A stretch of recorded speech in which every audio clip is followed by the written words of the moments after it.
Of Cape Creek, Arizona for Monday, October the 19th, 2015. Carrie, please. Councilman Esser. Here. Councilman Bunch. Here. Councilwoman Clancy. Here. Vice Mayor Lamont. Here. Councilman McGuire. Present. Councilman Lipsky. Here. Mayor Francis. Here. With us this evening, we have Noel Campbell, who's the representative from the Great District 1. And I would ask you to lead us in the pledge of allegiance.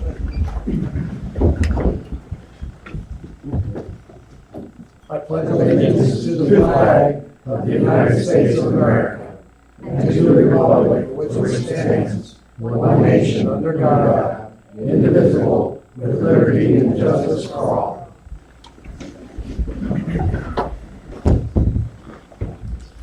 Thank you. Under public announcements, and I know the town manager and marshal are out of state, but I did want to compliment the entire staff for the Taste of Cape Creek, the two-day event. It's a wonderful event for two main reasons. One is that it brings a lot of people into town. They're introduced to our restaurants. Hopefully they'll come back. And secondly, since it's run by the staff and hard work by the staff, it's a chance for the staff, which is in many ways the regulatory body of the town, to interface directly with our town businesses for a joint adventure. So congratulations on it. Well done. Okay. We have a presentation by Mr. Poole of Arizona Public Service.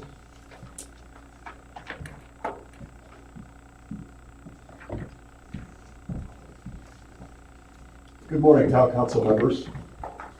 My name is Matt Poole, and this is Patty McLaughlin. Nice to meet you. Patty McLaughlin is your APS Key Account Manager. I work for Converge. Town of Cape Creek has participated for 3 years in the APS Peak Solutions program. This is a non-penalty, no-cost program where we pay APS's customers to reduce electrical consumption in the summertime. We asked Town of Cape Creek to participate for a 4-hour time frame this last summer. It was Tuesday, June 16th, from 2:15 until 6:15 in the afternoon. And we've come with a check for your participation. Just under, sorry, just under 16,000 for 4 hours of work. Okay. Thank you. All right. Not too shabby. Can I get a part-time job? What are the benefits? Excellent.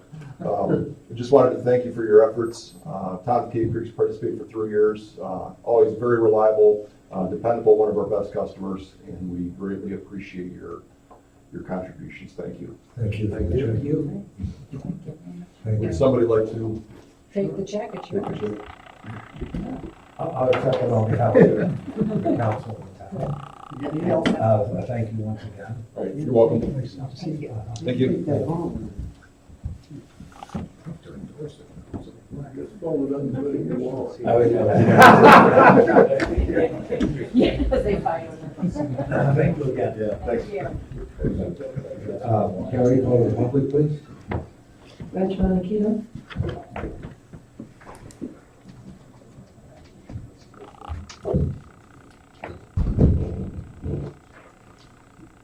Mayor, members of the council, as you know, the certified public accounting firm of Hinton and Burda recently conducted an audit of the Cave Creek Carefree court system. They did this in accordance with the minimum accounting standards that the courts are mandated to adhere to pursuant to the Arizona Judicial Administration. They examined the safeguarding of monies and financial records, segregation of duties, cash handling, online transactions, deposits, and reconciliation of financial records. The results? Absolutely no exceptions. Judge Olahan said, in school terms, the court received an A+. And yet, with these extraordinary results, I saw no mention of the audit on the town website. Council, I believe, has a copy of the audit. I suggest a copy be made available to the public. It's good news. I also didn't see any mention of the audit in the town's official newspaper. The publication was selected due to its wide circulation, so that information would reach the maximum number of citizens, but no mention of the perfect audit. It must be particularly galling to the publication to see the administrative and financial success of the combined courts. It is saving both towns quite a bit of money. Independently, Carefree and Cave Creek would each be paying $150,000 more per year. The administrative office of the courts is beginning to share our experience with other small towns that are in close proximity as an example of working effectively and efficiently. The intergovernmental agreement that formalized the combination will be used as a model throughout the state. This is an accomplishment we can be proud of. Thank you. Thank you, Mr. Monagino. Carrie? Adam Trey?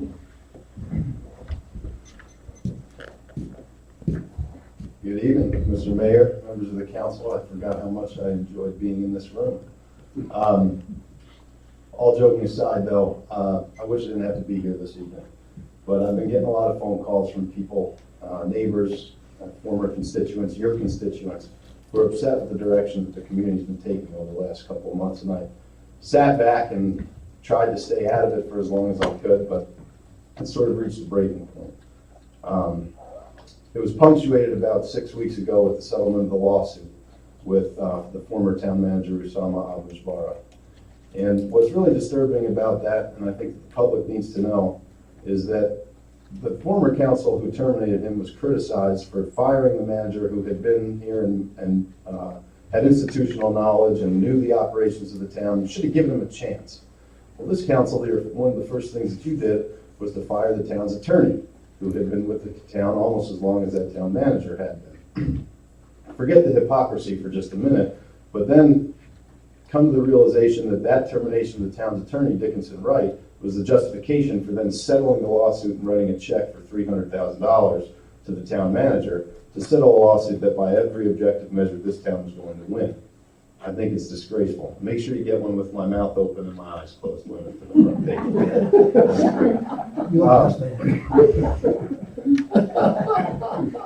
page. Anyway, that's just one example of the things that the people are calling me to talk about. You know, guys, one of the hardest things to do in politics is to tell your party no. Now, I know that this is a nonpartisan environment, but think about telling the people who helped you get elected, the people who you think are your base, no once in a while. Start thinking about what's good for the good of this community. When you write a check for $300,000 after campaigning on road maintenance and things like that, meanwhile, we hadn't seen a slurry seal on Fleming Springs in 6 months. 6 months out of the gate, our council was criticized for not doing anything about the state land. You guys are now 7 months in the job. Councilman Lamar wrote an editorial in August of 2013.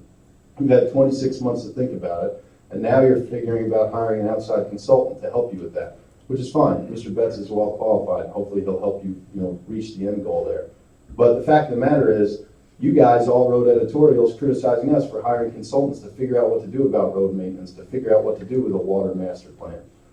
These are things that are divisive to this community, and it's really unfortunate that those are the positions that you've taken, and now basically you're eating your words. Govern this town more responsibly. I don't want to get those phone calls anymore. I don't want to have to come here and remind you of what your duties are and your responsibilities are. There's a lot of people here who are looking for somebody to unite the town. Past is the past, all right? You got 18 months or so left in this term.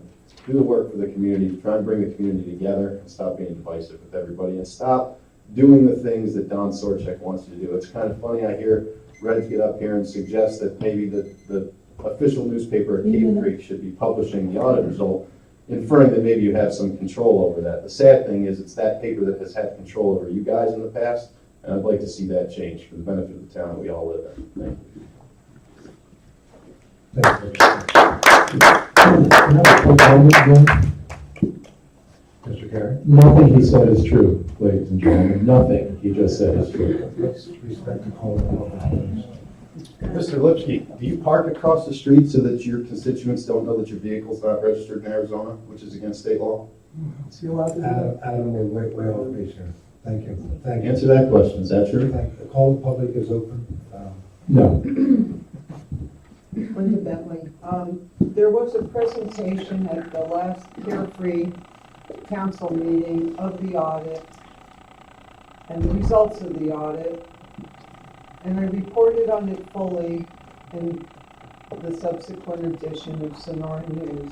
So it was mentioned. I've not received a copy of the audit, but it was mentioned, and what the presentation was at the Carefree meeting was covered in full. Call of the public is still open. Thank you, Ms. Bennett. Okay. Hearing and seeing no one else, as I said, the town manager is out of state.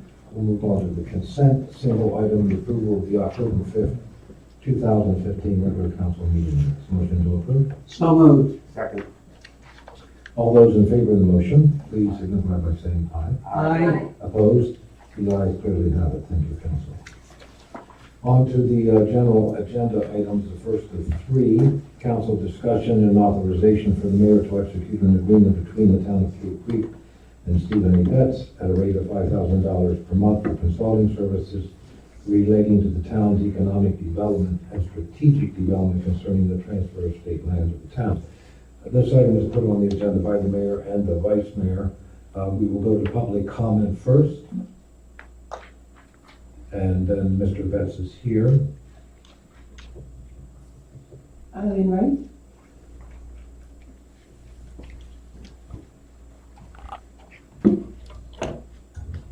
Eileen Wright, Cape Creek resident, mayor and council. Why is the town entertaining this agreement with Mr. Betts? Mr. Betts has a wonderful reputation, but has the town taken all the necessary steps that they could take to get into the state trust land? For example, have you petitioned the land commissioner to have the trust lands nominated and reclassified for conservation purposes, even though we know that conservation purposes are not the highest and best use? The State Land Trust created a new system. It's called the Geographic Information System. And based on this information, each state trust parcel receives a ranking. Has our 4,000 acres received the GIS ranking as required by law? The agreement with Mr. Betts is an open-ended agreement without any defining scope of work or reporting requirements. What exactly is Mr. Betts being required to do, being hired to do? How much time is he required to put in under this agreement? What does he have to do to earn this $5,000 a month? And interestingly, he has a very similar contract with Carefree.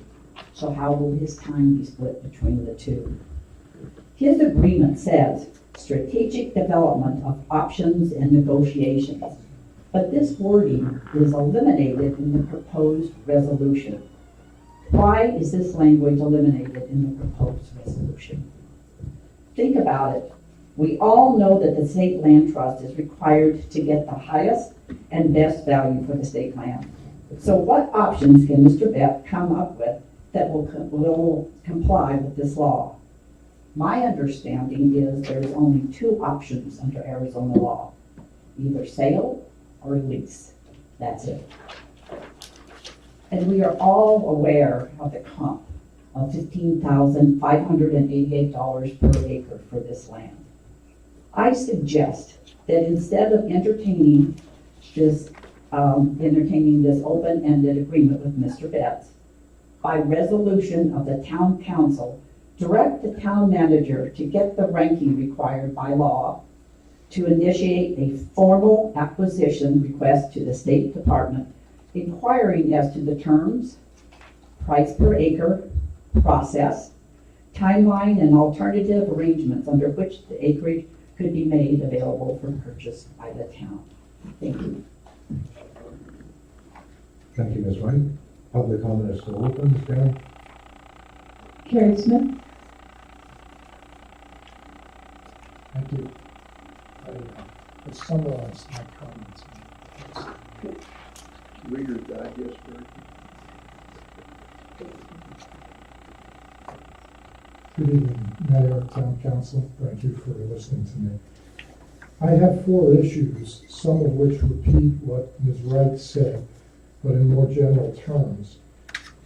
The agenda item and contract are not very specific with respect to the objectives of the consulting agreement, the term of the agreement, the method for evaluating Mr. Bett's performance, and the hourly rate that underlies the monthly payment that the contract is committed to. With an hourly rate, we would have an understanding of how much work he actually is committed to put in. Mr. Betts is well liked. He's a respected and recognized lobbyist in the state. He's well known in political circles. I've talked to a number of colleagues who had some interaction with him when he was at Arizona State University, and he was a very effective and well-liked individual there. His past activities are consistent with strategic initiatives at a large scale, at the state level, at a regional level. He does not have the same, at least based on his resume, established record of performance at the community level, which is a central component of the proposed contract. Local economic development at the community level requires analysis of local conditions and opportunities that are possible. Mr. Bett's record, as I said, does not indicate any experience. It may well be that he has that experience, but it's not indicated on his resume. In view of the disparity then between the tasks implied by the proposed agreement and Mr. Bett's credentials, the council should consider issuing a request for proposals to undertake this work. This approach would necessarily require that the objectives of the proposed agreement be well documented and articulated. It would also require, in order for individuals to respond to the proposal, for a method of evaluating performance to be documented as well. And finally, as is typical in responding to RFPs, an hourly rate and specific resources required to undertake the task would be well documented and therefore transparent to the community. The RFP system is really much more transparent than a blanket consulting agreement. And it certainly wouldn't preclude Mr. Betts from applying to undertake the work. Indeed, it would give him the opportunity to document how he's going to assemble the resources necessary to do the community level analysis that's necessary for the community development component of what's being expected of his work. It would also offer the opportunity for him to suggest how he's going to get analysts that are associated with developing prices for the land that the town council has desired to acquire. And it would evaluate the methods available to the town for financing the acquisition of that land. Thank you very much, and I'm sorry I went over. Thank you, Mr. Smith. Public comment is I have still. no other speakers. Does anyone else wish to speak on this? Mr. Betts, would you come to the podium, please?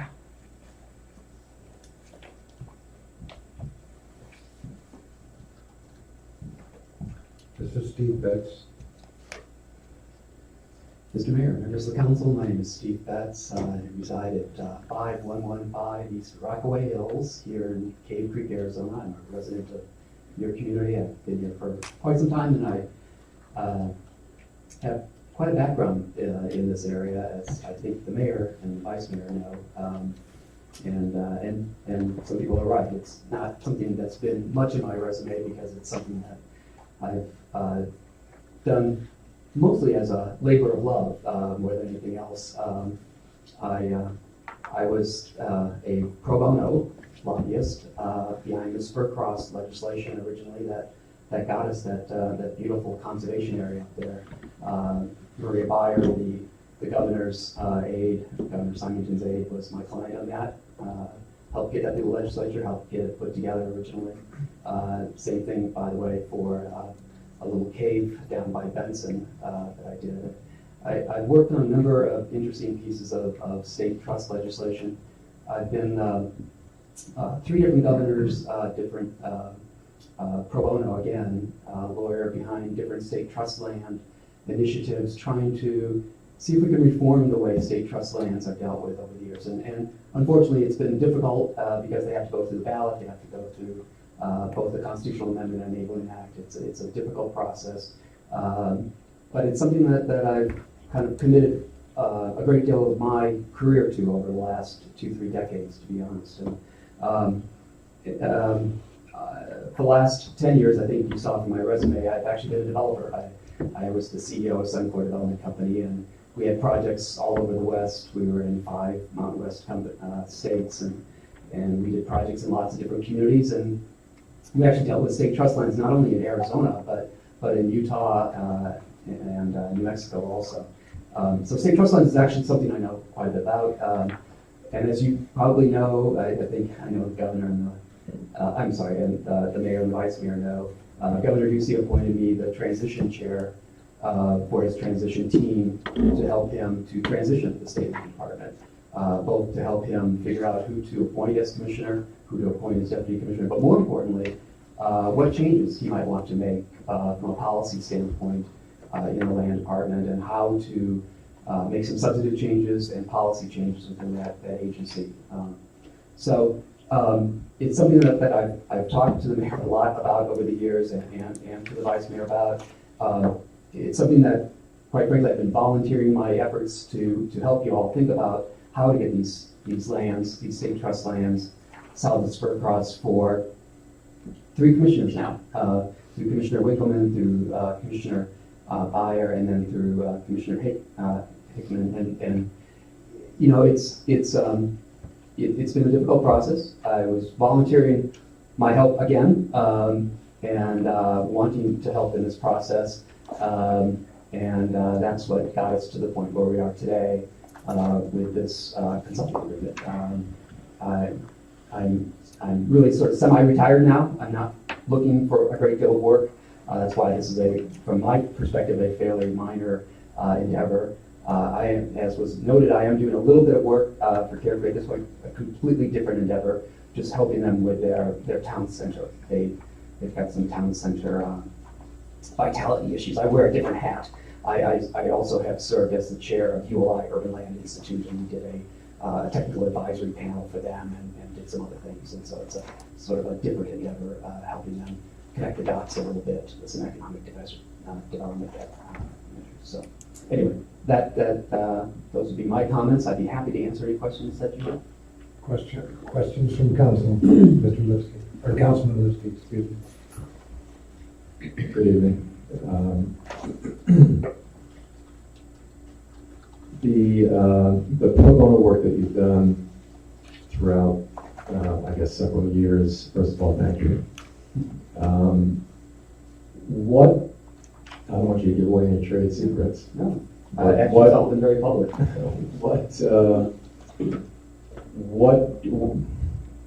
I'm not exactly how to ask the question, but what would your approach be now, based on the work that you'd be doing contractually, that's different or might be more effective than the pro bono work that you've done across those 3 commissioners and over the time that this has not yet happened? Yeah, honestly, I don't want to give away too much publicly. You're right about this, because it's something that I need to talk to you all about in an executive session about our approach to negotiate this with our new commissioner, Commissioner Atkins, and the deputy commissioner, Wesley Neal, and again, I was part of getting both of them appointed. I know them both very, very well. You have a deal in place. You have a deal in place that I helped structure with Commissioner Winkleman. It was a very creative deal. We all helped put that together. it was a density transfer deal. I will correct something that was said earlier. Unfortunately, under our Constitution and Enabling Act, I've been trying to change this for years, but unfortunately it's the way it is, that you can't designate state trust lands as conservation is not recognized by our Constitution as a use. And so you can't set aside lands as conservation use. So if you take them to auction, unfortunately, they're sold for whatever the use is. And what we've been trying to do is density transfer some of the density off of the lands up under Spurcross down to the lands along Carefree Highway and to a site that's sort of tucked in around the mountains that might be a hospitality resort site. That deal that was structured a number of years ago under Commissioner Winkleman through a development agreement or a series of pre-annexation development agreements. What we're going to attempt to do is to actually implement that agreement now. We were never able to get Commissioner Winkleman or Commissioner Byer to Maria to actually roll it out and implement those deals. To actually, we have them on paper, we don't have them in actuality, you don't have the lands. So we're going to see if we can get this particular administration to actually implement the deal that was struck. We might have to go in and do some things to entice them, to get them to actually implement the deal. Because there wasn't anything in that agreement that forced the hand. Thank you. Councilman McGuire? Hey, it's good to see you again, Mr. Betts, and thank you for the work you've done on a continuing basis. I have so many questions. I'll try to get to some of them. What do you believe is the obligation of the State Land Department regarding the agreement that we made in the density transfer? What does that require the State Land Department to do? Well, Mr. Mayor and Mr. Byer, unfortunately, there's no specific action that they have to take, and so that's where we're stuck. Is that they don't have to at this point bring any lands to market, and there was no way to force that. So it's not like anyone messed up in the agreement, because the commissioner has a trust fiduciary obligation, and you know this, and we've talked about this before, that you know the commissioner is an interesting animal in that this person is a political appointee of the governor, but they're also a fiduciary trustee of a trust, and they have certain constitutional obligations under the trust, and so each commissioner, and both commissioners, all the previous commissioners have been friends. They've wanted to help, but they didn't feel like they had the market or the correct a buyer stepping up willing to purchase those commercial lands or lease those commercial lands, and so without the right market, without the right sort of buyers in tow, without the right sort of economic circumstance, it was difficult for them to actually implement the agreement, to actually start moving those lands to market. And so without being able to move some of the developable lands, it was hard for them to move just the conservation lands to market. And I'm trying to follow what you're saying with regard to vis-a-vis the question that I'm asking, is the obligation that we made an agreement in good faith that you helped to draft. It was a very groundbreaking agreement, but it's still not clear to me what the State Land Department in fact has committed to Cave Creek. It's my understanding, I'll try to place this as a question, I hope I'm doing so, that should the land be set for sale over the period of 20 years, Cave Creek would have the first refusal for that land. Is that correct? No. Let's say, no. Here's the only reason I'm hesitating. Yes, I would say so. Mr. Mayor, Mr. McGuire, sorry, is a couple problems here. Number one, I'm not a lawyer anymore. I was at one time. Let me also clarify, I did not write those agreements. I helped you structure them back then as a friend and with those commissioners, because they were also friends and allies, and I didn't write those, and so I'm uncomfortable giving you legal advice from the podium, giving you legal interpretations, not being a lawyer. That's something that maybe you ought to ask for legal advice in an executive session. That would be, I think, inappropriate for me to give you that legal interpretation.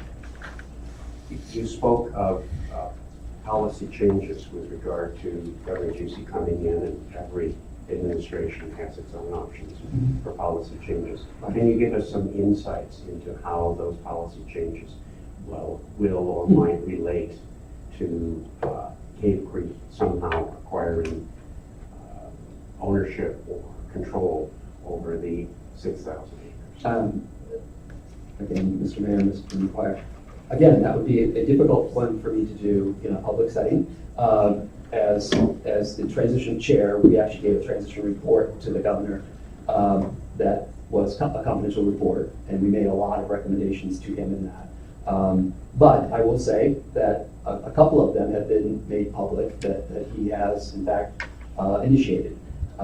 One of them was something called an enterprise fund to make the department more self-sufficient instead of having to go to the legislature every year looking for funding. That they would be able to be like several other state agencies that has the ability to make money off of their transactions as they do deals. That's important for the department because frankly they've been so starved of resources that they only have the ability to do one transaction a month. They have so little staffing and so little resources. That's been a big problem that we've had with this transaction is that you can't ever get to the top of their pile to ever get your deal done. So if they had more resources, that would help a lot, and that was one of our highest recommendations. Another one that you've seen come out is the ability to use the state trust lands to enhance education funding. If that does continue to move forward, then it's going to put a bright light on the land commissioner and the land department to roll out a lot more state trust land because they need to make more money because people will understand the more resources, the more deals that can move through the pipeline on a monthly basis means more resources to education. And the governor's office will essentially instruct them to move more deals. And the more deals that get rolling means ours will be able to move through the pipeline a lot faster and we'll actually, for the once and for all, get to the top of that pile. Because that's really what ultimately needs to happen is how do we move ours up in priority? We've never been able to get ours up in priority. And my following, next question is, could you give us an idea of the background in state land handling that the new appointee has as the state land commissioner? Is there someone who has had a good deal of experience in that field, or is there someone who's relatively new in the field? Right. Both of them actually have quite a bit of experience in this. Lisa Atkins, if you don't know her, she was a long time aide to Congressman Stump. And in the latter part of her term when Congressman Stump was significantly ailing, she really stepped in and very much ran that office for him. And if you knew Congressman Stump's district during those times, his district was, I can't even remember the percentage, she used to say 85% of public lands. So both BLM and state trust lands were a big part of their office. And so Congressman Stump, Lisa, they spent a lot of time on state trust land issues.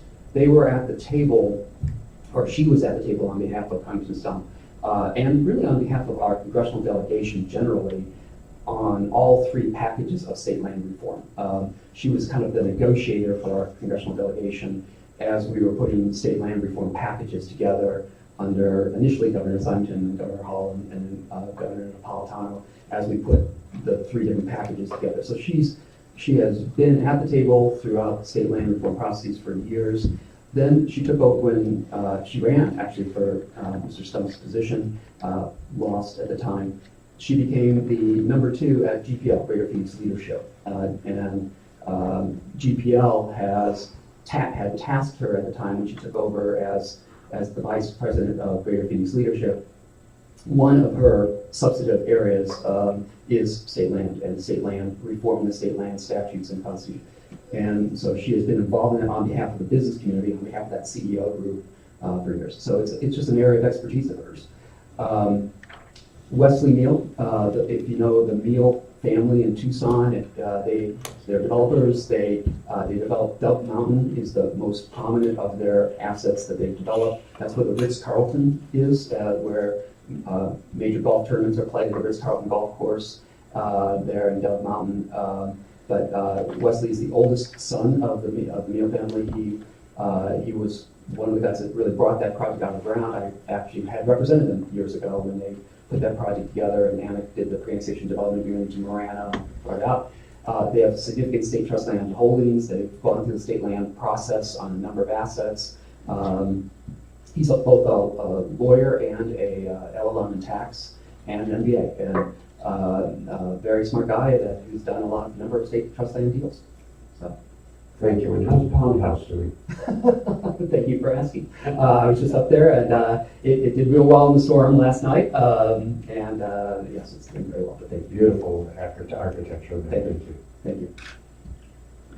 Additional questions from council, Mr. Betts? Councilman Essa. I go all the way back to OB Les, so I'm very familiar with the State Land Department. Yes. Work for the Department of Transportation. I only have one question for you. I know who you are, I know what you've done, and on page 2 of the agreement shall be blank number of months.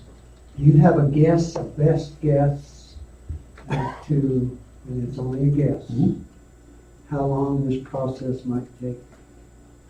It's an excellent question, Mr. Mayor, Mr. Esser. You know what, I guess I would, and it's up to you all what you want to put in there, to be honest with you. I would maybe put in 12 months in there, because I think that anything you go through the state land process, that's the minimum it takes to get something out of there. I know. But I will tell you, yeah, you've been through the process. But I will tell you that we're going to have a pretty good sense of whether we can put something together or not in less than that. You know, and again, I'm a resident of this community.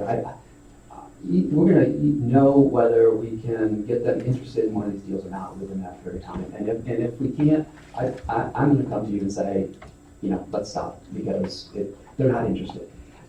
The biggest problem, we know this because you all have been trying to get this deal done for a long time. The biggest problem is that conservation lands aren't valued, right? So it doesn't rise to the top. It's not the most valuable of land deals for them. And so it's a question of how can we get some of the other lands going too. So how do we attract their interest in this deal? How do we make it more interesting, more valuable to them? I accept your answer. So you're saying after a maximum of, even if we extend it, $60,000, we'll have a good sense of where we're at. That would be great. Thank you. That's all I have. Additional questions from council? I have a quick question. Councilman. Having served on the school board for a very long time, and we did do some state land deals in the Cave Creek Unified School District, maybe one of the approaches would be that if we don't conserve our lands, then many children, particularly in Phoenix, and as someone who has had the opportunity to hear a small child say, as I was telling them, that little white piece of quartz could be found in very large quartz in the desert. And I remember when she looked at her mother and said, now this is around Camelback and 22nd Street. She looked at her mother and she says, can we go to the desert? And I can tell you, as someone who grew up in Phoenix to some degree, we didn't have a desert because we just didn't know about it. And today, with the way we are developing, I think maybe the approach would be that for future generations, as more and more homes go up and they're closer and closer together and they come towards the desert, this may be one of the few places, 30 minutes from Phoenix, where someone can actually find a large court and maybe take it home and be 7 or 6 years old. So I think that with what's going on with schools right now, and I know I'm not giving a question here, but that may be one of the approaches that they might consider. Thank you. My heart's completely with you. So the one thing I did write, I said I didn't write this, but I'm proud of the fact I did write for Governor Hall Proposition 301, which is the Arizona Preserve Initiative, which set aside, it was supposed to set aside $200 million of state money, $20 million a year for 10 years, to match with local funds. So we're going to have $200 million to match with local funds to buy conservation lands. I'll really admit, I'll say it publicly because I've said it elsewhere. I wrote that and I wasn't very good at math. Okay, I get it. So I wrote it wrong. And so when I wrote the dates in, it was 11 years, not 10 years when I wrote the dates in. And so we got $220 million on the ballot. So we got 11 years instead of 10 years by accident. And so we got $220 million for conservation. And I'm so proud that that passed the ballot in 2000. And so the Arizona Preserve Initiative was my baby. And unfortunately, those funds have all run through now. Scottsdale and Phoenix used all those monies, and we didn't get the benefit of that. But we did get surplus. Look, the legislature stepped up for us on that, and that was huge. So now they got Yeah. it. Just kidding. Yeah. Thank you. Thank you. Councilman McGuire, question. I don't mean to take everyone's time, but you give the answers and they're important to us. Thank you. You mentioned the issue of constitutional amendment. This is something that's bothered me all the way along. Highest and best use. How does highest and best use relate to encumbering land for conservation? And that is solid in the state constitution. It is written. And it seems to me that's going to be a very high hurdle in this regard. Can you speak to that issue? Yeah. And Mr. Esser sort of talked about it from an ADOT perspective. There's this case that came down a long time ago about freeway and whether we could sort of take into account the fact that the freeway sort of added value to adjacent state trust land. And so when they're acquiring, and the court said, no, you can't. And so in the reverse is sort of true. And so it's this whole density transfer idea. And Mark Winkleman, the commissioner at the time we put this together, we came up with a creative deal, and it is a creative deal that was put together with him. And again, we had a different governor at the time that went through, and who signed off on it also. It is, we're going to try to hold their feet to the fire on that, because what it's going to do is you can't just designate land as conservation and in terms of that highest and best use because of the constitutional standard. You're spot on right on that. So, but I've got some creative ideas that we've talked about a little bit, and we're going to talk about it in the executive session, so where I don't really want to talk about publicly, and we'll talk to council about it, and legal counsel, and I've already had a preliminary conversation with the commissioner and deputy commissioner about it, so I think know where we're headed, and I think there's a way to make it work. It's a tough one because we haven't gotten that state land reform package through the Constitution the way we'd liked. It's all the things we fought for the last couple, and we just haven't gotten it to pass. I'd like it to pass, but it just hasn't passed yet. Thank you. Councilman Lipsky, question? Yeah, a couple more things. The way the contract is written, or at least the way I read it, there are two equal parts roles to the job. One is land related, and the other is economic development. It's not specified here what that means. There are no deliverables, as somebody pointed out, in the contract. So I'm just curious, from your perspective, this is the first I'm hearing about it tonight. So what's the definition as it relates here to of economic development? And then I have one other follow-up. Mr. Mayor, Mr. Lipsky, to be honest with you, I'm trusting you all a little bit on this too. I'm a little nervous about that myself. I'm sort of trusting you to kind of, give me some fairly specific guidance as to what you want me to do, and we'll do that in the executive session so that you know exactly. I'm hoping you're not going to throw everything in the world at me because again, I'm trying to be semi-retired here, and I saw the same thing, and I thought, wow, that could be everything in the world, and I'm not looking for this to be a full-time gig, and so that makes me a little.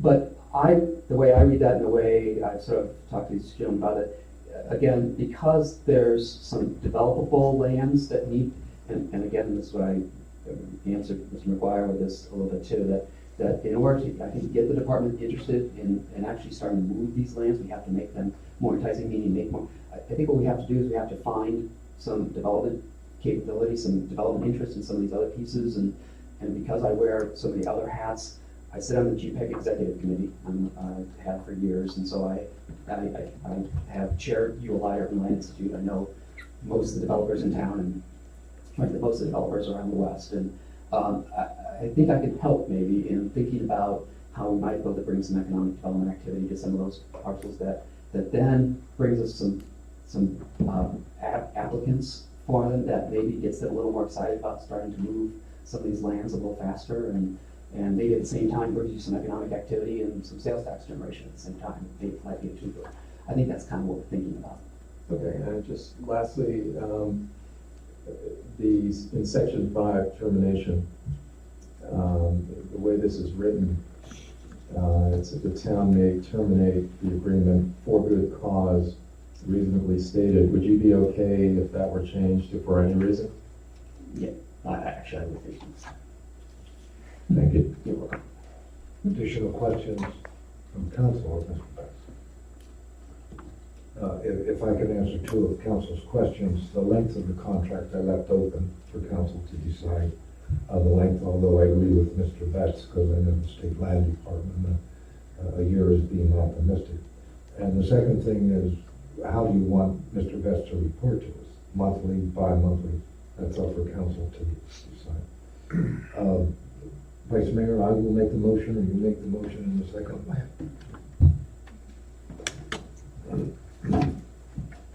Motion to authorize the mayor to execute an agreement between the town and Stephen A. Betts at a rate of $5,000 per month for consulting services related to the town's economic development and strategic development concerning the transfer of state land to the town. Second.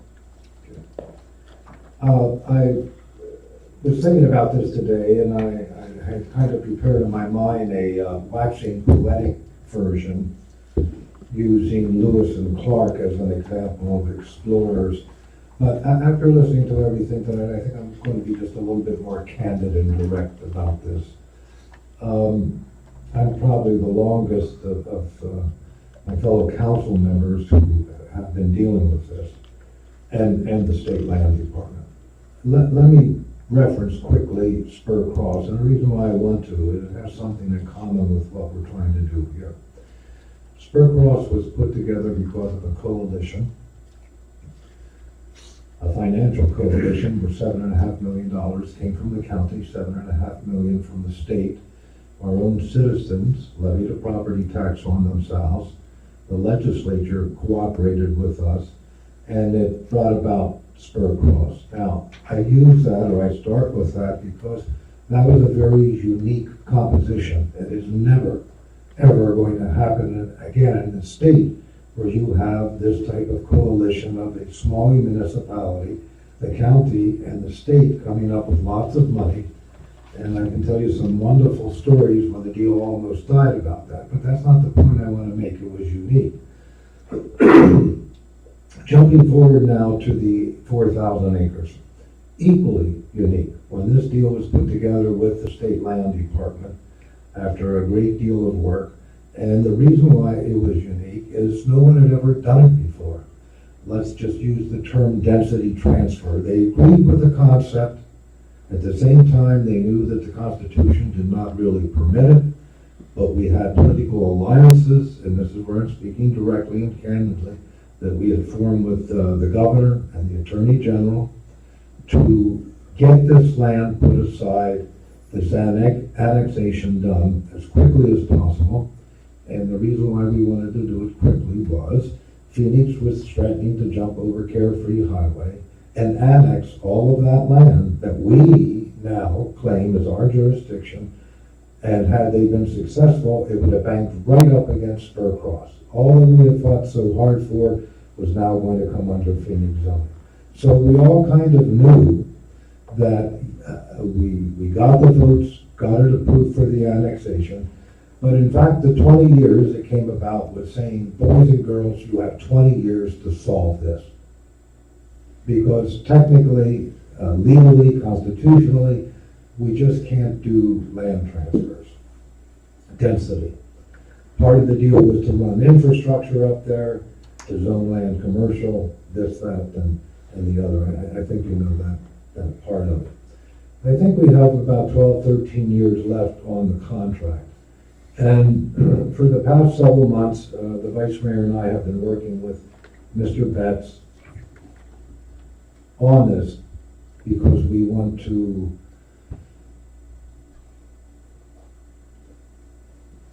really push in this next 12 months with getting this land secured. I've been through 5 different land, this is the 5th land commissioner. I was with Maria Beyer in 2007, December, right before the market crash. Met her at her request, and she pointedly told me, Vincent, 2 things. Don't move on the land right now, and you're not getting it for $400 an acre. That's what it was appraised at, as conservation land. Well, the admission didn't really set me back because we weren't doing anything. Excuse me, at the time, we weren't in the mode to let's go get this. But what it told me is how at some point we were going to have to address this in a way that was, number one, copacetic to the land department, and 2, that we could come up with creative ideas to make it copacetic. Now, I have no doubt that if this council were to ask its citizens to tax themselves once again to preserve this desert, they would. But in fact, property tax has never, ever, ever been part of any discussion to acquire this land. So Steve and I have been for the past several months, been working with Mr. Betts, and the last meeting we had, it occurred to me, I'm abusing this friendship. I am sending this man down to the state land department to open the doors with a commissioner that he, in fact, recommended to the governor of this state to serve in that position. That is called access. But I'm abusing the friendship at this point, and that's why this agreement is before you this evening. Before the previous, or the recently, Vanessa Hickman, Commissioner Heckman left, she opened up the possibility of not putting land in conservation, but banking the 4,000 acres in what's called conservation easements that could be renewable. We had previously gone to Vanessa Hickman with yet another out-of-the-box thinking of bringing horses in, wild horses, and putting it on a land that we would have acquired from the Navajo Nation. I was not comfortable with that. That one, and the commissioner was not comfortable with that.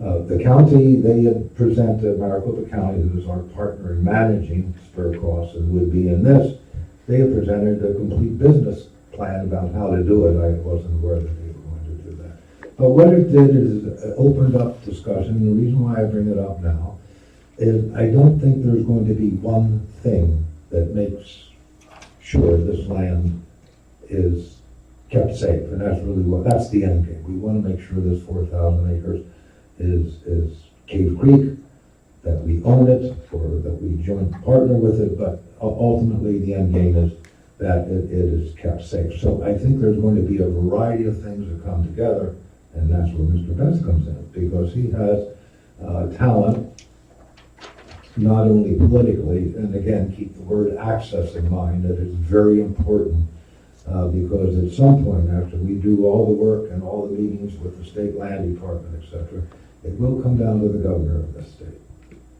And if the governor of this state thought enough of Mr. Betts to ask him to head a transition team to appoint a state land commissioner, that is the best access that you can get.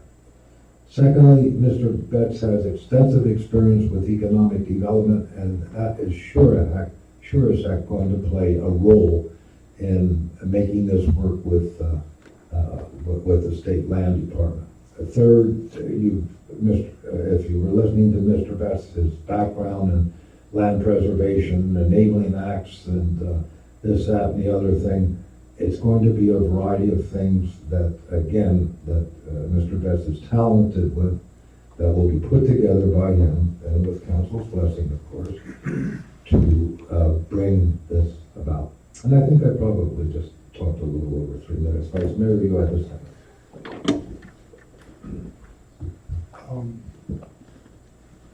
One of the reasons I became involved in elected politics in this community was to help finish the annexation of and have the Sonoran Foothills preservation corridor be a reality. We suffered, like a lot of projects in a lot of communities in Arizona, with just extraordinary bad timing. Stagecoach Village shared that fate with Cave Creek, actually. They built a beautiful project. We had a beautiful agreement. They had every reason in the world to be successful. We had the governor on our side. We had the attorney general on our side. We had towns just raving about this imaginative, out-of-the-box agreement. We had 4,000 acres. We were going to have a corridor that was the backbone of this community from Carefree Highway all the way to Spur Cross and then into the federal wilderness. And we suffered the worst recession in the history of Arizona. And Stagecoach Village is just coming back, but it is coming back because of persistence. And we are in a place now where things, and it's always timing, where timing was bad, but timing couldn't be better with the consultant we proposed tonight for hiring. But it couldn't be better because of the merits of him as a person. It couldn't be better because we have an administration that he can work with. And access doesn't mean favors. Access means that we believe, and we always have, that we can present with the right presentation and the right analysis, and with a little luck and a little timing, a win-win proposition to the state of Arizona that finishes this deal. We also, and let me address another thing that was brought up earlier, one of the overarching reasons that Bill Sims is sitting in this room, from my perspective, had nothing to do with Adam Trank, although, I suppose one's perspective depends on who you are. It had nothing to do with Adam Trank. It had to do with Bill Sims' ability and proven experience in putting together big deals that worked, like Bank One Ballpark. And he has met with staff right along with us quietly, working in, going over maps, getting himself ready. We've done a lot of work. We haven't sat around for 6 months. We just have been quiet. And here's something I do feel uncomfortable about, and that is that because we wanted to be quiet, because we wanted to find out initially whether the timing was better, we wanted to do that quietly with Mr. Betts, pro bono, with Bill, with staff, with that insight, before we came here and then made it public even for you. Because see, this is just the honest truth. Bill Sims and Steve Betts aren't going to tell us what we want to hear. They're friends. They're good people. They're straight up. They're straight shooters. They're going to tell us the truth. And if the initial evaluation came back, oh, he hasn't got a snowball's chance in hell, the last thing Steve Betts is going to do is look at me and go, hey, Steve, Steve Betts doesn't need $5,000. Trust me. But it's only right that he be paid for his services, because his services will be mighty. Here's my point.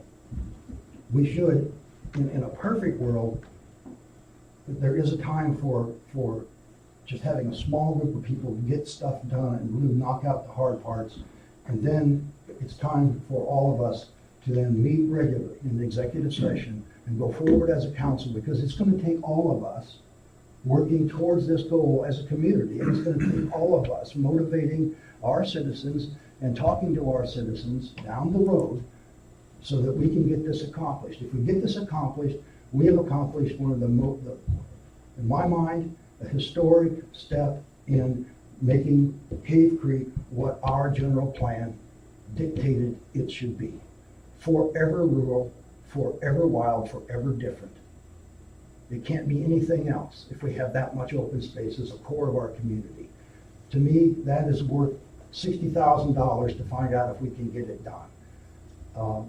And it's worth all of us thinking outside the box, working together, cooperating as citizens of this town to unite this town and get it done. I hearken back to the gathering of thousands of people, literally thousands of people we had up at the park. And so excited about this annexation. Little did we know the recession was gonna come, little did we know Janet Napolitano was gonna be, Homeland Security Secretary. So, but now is the time. And we need to take this opportunity. Does that mean we'll be successful? No, but I trust that between Mr. Sims and Mr. Betts, in the next 12 months or less, we're going to know whether we have a shot. And if we have a shot, the best way to go about it, and when we go down to the land commissioner's office, we're not gonna go with our hat in our hand and no answers. We're gonna go prepared, we're gonna go with anticipating the questions, we're going to know what our strengths are, what our weaknesses are, and we're gonna have answers and we're gonna have solutions, and we will all be a part of that. And the whole community will be a part of that. That's all I have to say. Councilman Lipsky? I just wanted to say, wow. Okay, Councilman Esser? I'm in. It's amazing. I have a confession to make. I never thought they would pull off Spur Cross. I even told the mayor, they were up there giving free horseback rides, etc., and I walked up to him and I said, Vincent, you're not going to make this happen. You're up against two of the largest insurance companies in the world, and they're going to spin your clock. And you're not going to do it selling T-shirts. So they made it happen. So I like to hear what both of them had to say, and it's an opportunity for the future of Cave Creek. I think we all need to get involved. I certainly agree with that. I don't know about the executive sessions. I don't know how much time before we have our first executive session, which primarily is to outline your plan and ask us as elected officials what we can do to make it happen. Councilman McGuire? We owe a great gratitude to Mr. Betts. He has great talents. The fact that we have people who probably have been arguing with one another more than we should over the last number of years, who all are unified in our respect for Mr. Betts and the gratitude that we have is great.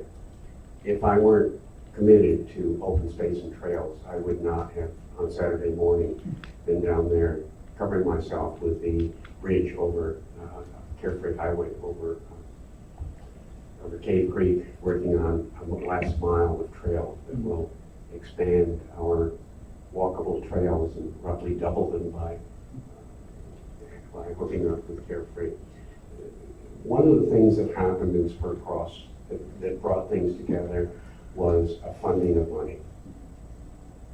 The miracle may have been that we got this deal together, the stars lined up. The stars lined up to bring together the money with the efforts of many of the people in this room. Still, it bothers me that we've got a very open-ended contract here. We don't have any indication of how we can evaluate where we are. We will meet, I think, in executive session, but I'm very much bothered by this particular contract. As government, I think that we have to have a more concrete idea of where we're going and how we're spending the public's money. It may make me very unpopular with some of the people here who are as committed as I am to open space and see this as a clear way of doing it. But I will not support the contract. Thank you. Councilman Bunch? I really like open space as much as the next person.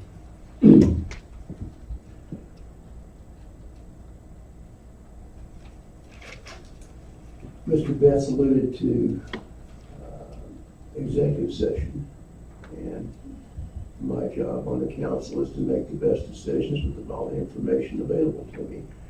I haven't had the information for what we're planning on doing yet, and I'm not comfortable with, I feel like I've walked up to the roulette table. I'm not sure if I'm betting on the green or if I'm betting on red or black, or if I'm betting on black 37. I'm not sure what the odds are here that we're dealing with. I don't have enough information to support spending $60,000 of folks' money over the course of a year without some kind of, I mean, looking at the presentation that we had, it looks like, to me, that the two choices are purchase or lease, or maybe we find some other thing that's, if it's not constitutional, it's not in the state constitution, it's not laid out before us, there may not be another way to do that.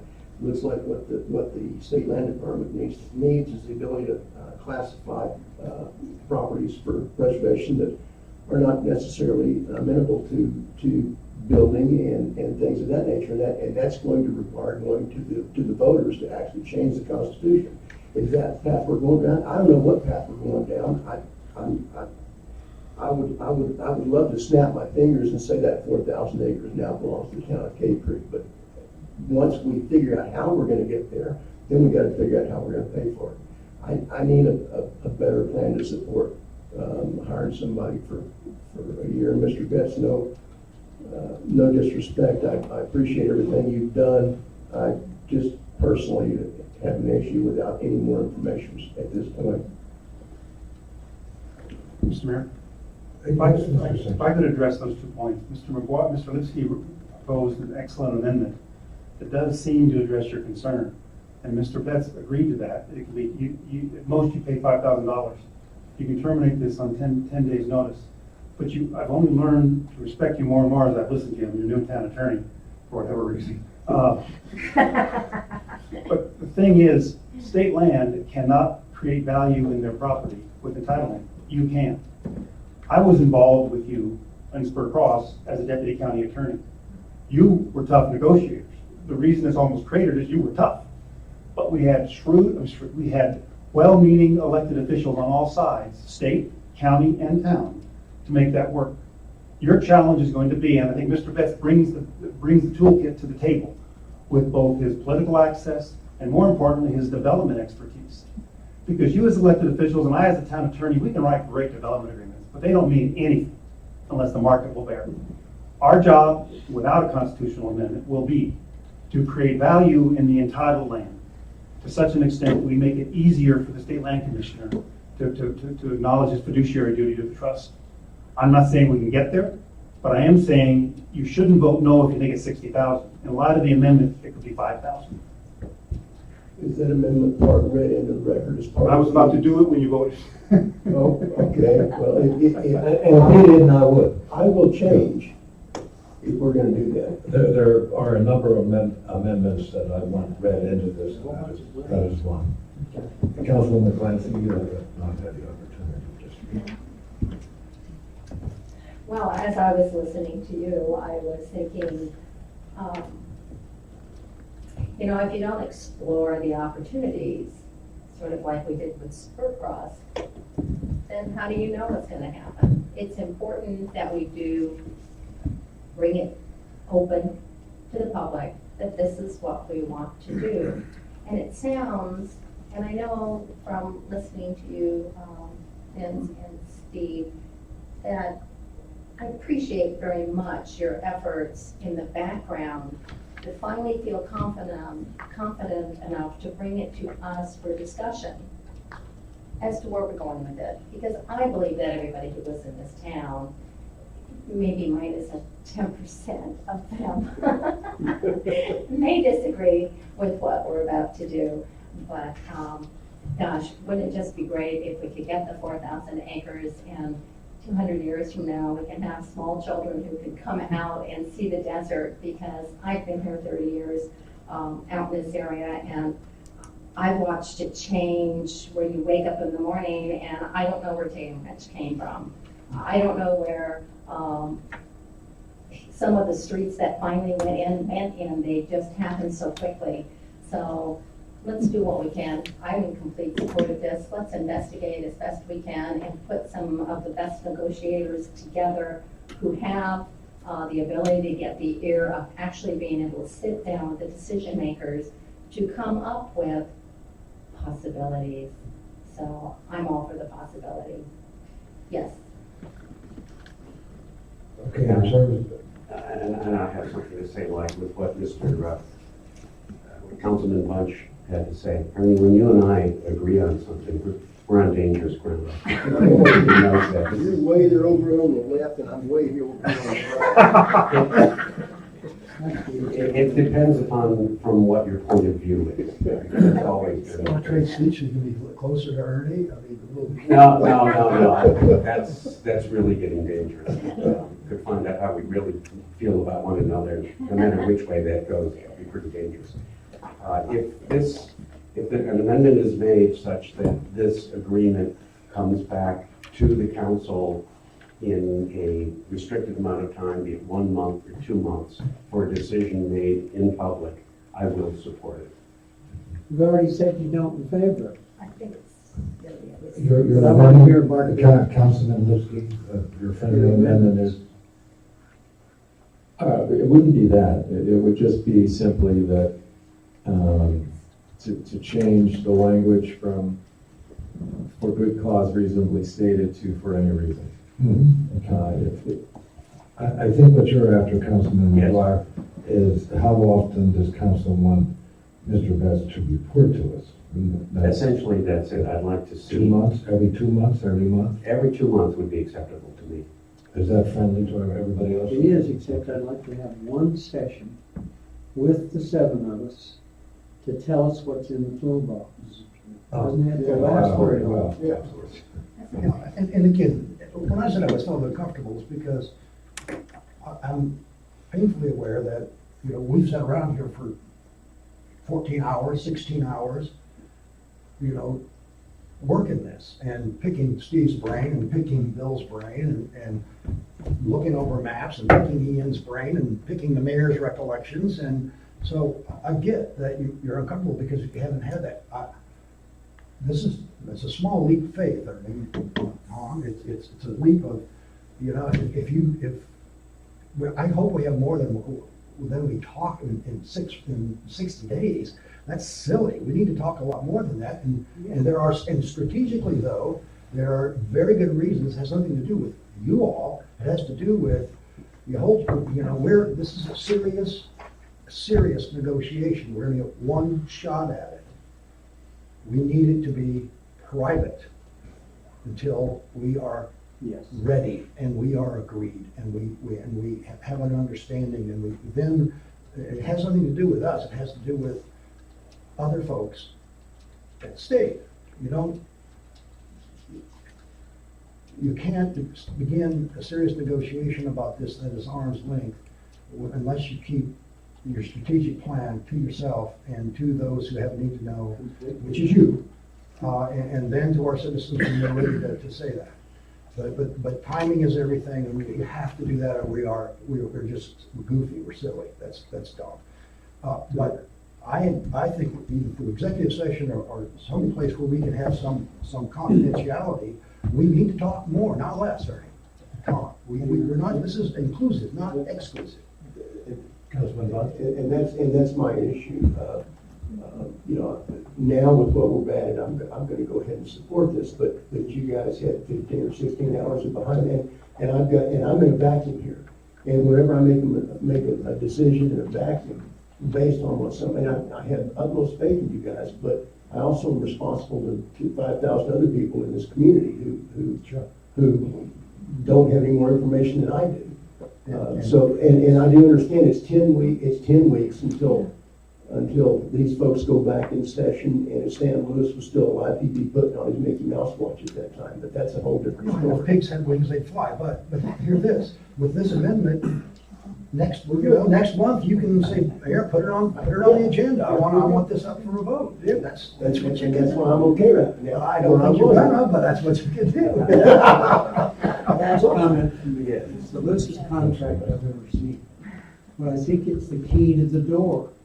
And it's the key to what you and Steve and Bill have been working on. And you're not trying to hide anything. So I support it. Anything that the Vice Mayor and I and Mr. Best have been working on, and just take that into the future, all of that will become public. And I do have a question that is, and I'll propose a friendly amendment. that this contract come back before the public in open session in 2 months? No. No. We don't understand. You will have to make an amendment and get a second for that. I will not accept that as a friendly amendment. If council is ready to vote, I'll take it to a vote. Carry the vote, please. Councilman Esser? Are we voting on the amendment? We're voting on The contract. the contract and the amendments that were put in by Councilman Lipsky, and the reporting time to council every 2 months. Yes. Councilman Bunch? Yes. Councilwoman Clancy? Yes. Vice Mayor Lamar? Yes. Councilman McGuire? Yes. Councilman Lipsky? Yes. Mayor Francis?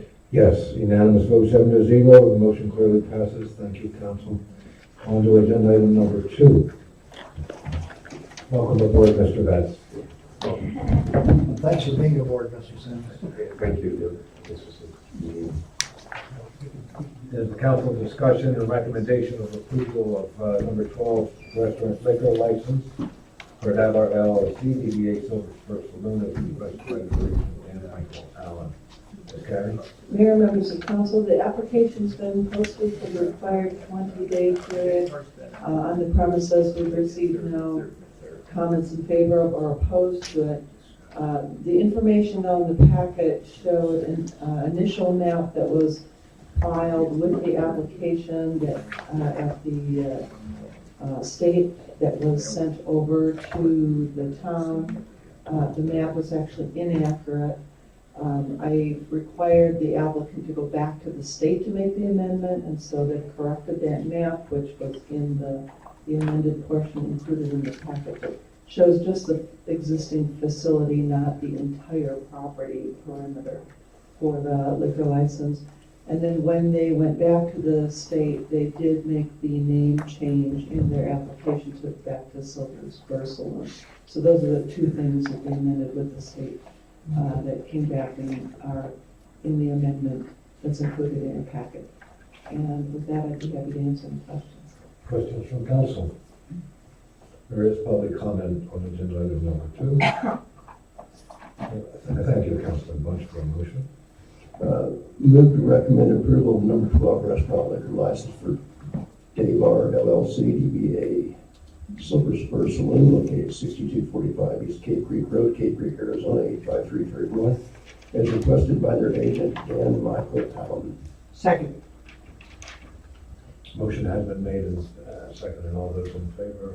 Any discussion? I'm sorry. I'm wondering if there's any jobs there for you, Mayor. It's Silver Spur. That's why I started. That's where everything started. Yeah. I agree.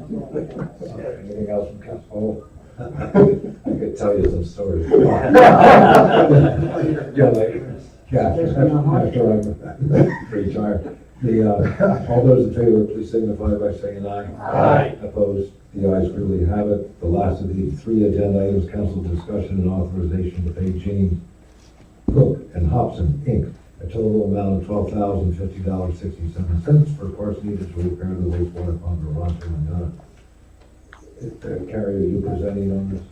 Mayor, members of council, there's a memo from the town manager that explained the process of the initial expense to repair the pump was $8,812.25, and then they had to go back for so the pump was moving water, was deteriorating, and so it got worse over the weekend, so he had the pump removed and taken in for repair. Anyway, that dollar amount in that subsequent repair brought that over $10,000, and therefore he's bringing the total amount to council for approval prior to payments, since it was over $12,000. Questions from council? I have to say, I'm quite amazed with the breadth of the abilities of our clerk in understanding these. There is public comment on agenda item number 3. That one was written in English, though. Councilman Bunch, take us home, please. Move to authorize the payment to James Cook and Hops Incorporated totaling $12,050.67 for parts needed to repair the wastewater pump at Rancho Manana. Second. Motion made in second, Councilman Bunch. You know what the government's going to be. We certainly don't want this thing failing in Rancho Manana, because you think you've heard complaining before. He is right. Councilman McGuire, you have a second. I have never counted the clerk, and I'm not going to start now. If there's nothing else from council, I'll go to the vote. Terry, this is financial. The roll, please. Councilman Bunch? Yes. Councilwoman Clancy? Yes. Vice Mayor Lamar? Yes. Councilman McGuire? Yes. Councilman Lipsky? Yes. Councilman Esser? Yes. Mayor Hanson? Yes, unanimous vote, 7-0, the motion clearly passes. Thank you, council. Motion to adjourn. So moved. Let's go spend this check. Circle.